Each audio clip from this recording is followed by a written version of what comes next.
Hello everyone. Thank you so much for having me here today. Today I'm gonna talk to you about pride. But before that, we pray first. Father God in heaven, Lord, thank you so much for having me here today with my classmates, with my dorm mates. And my God, that the Holy Spirit dwell upon us so that we can understand thy words. And Jesus name we pray. Amen. You know why? Attitude is very important in our lives. Why? Because attitude is telling of who we are. Attitude is just like a price tag. It shows your value of personality that we have. Brothers and sisters, I have two things that share to you. Two kinds of pride. And first that is authentic pride. What is authentic pride? Authentic pride has been characterized by words such as accomplished and confident, where heuristic pride has been characterized by words. And number two, arrogant. Arrogant and conceited. Brothers and sisters, for example, anyone that performing at the stage and you are sitting at the chairs. Now, while they performing at the stage, you criticize their words. You think that you are good than us, than them. Brothers and sisters, pride is one of the dangerous things that we have. Every one of us, we have pride. But what we will going to do by our pride?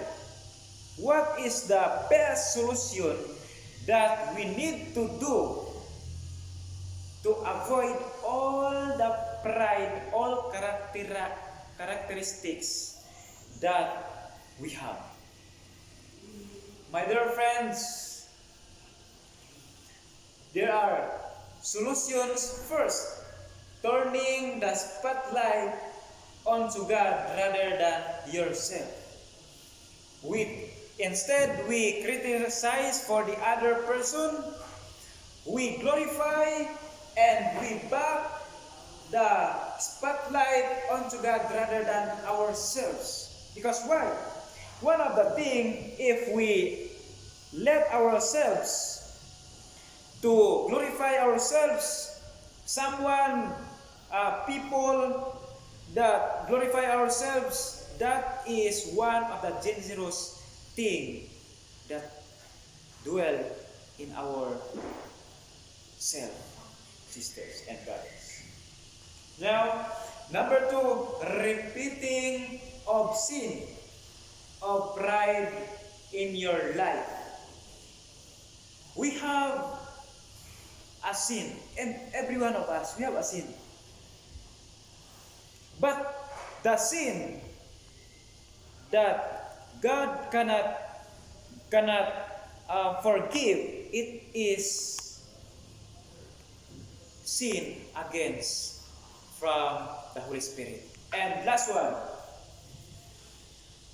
asking God to help you to remove all behavior that glorify yourself. We need to ask God. We need God to renew us. We need to God to transform us. We need to God to help us for everything that we have, especially to our pride. Brothers and sisters, we would not tell anyone by overcoming by pride and admitting that we don't have all the answers. Be okay with saying, I don't know, and I have to carry ask questions, expand on the thing. Brothers and sisters, we practice ourselves in order for us to humble ourselves. And first of all, we need to glorify God, because all of that we have things is from God, and God bless us all.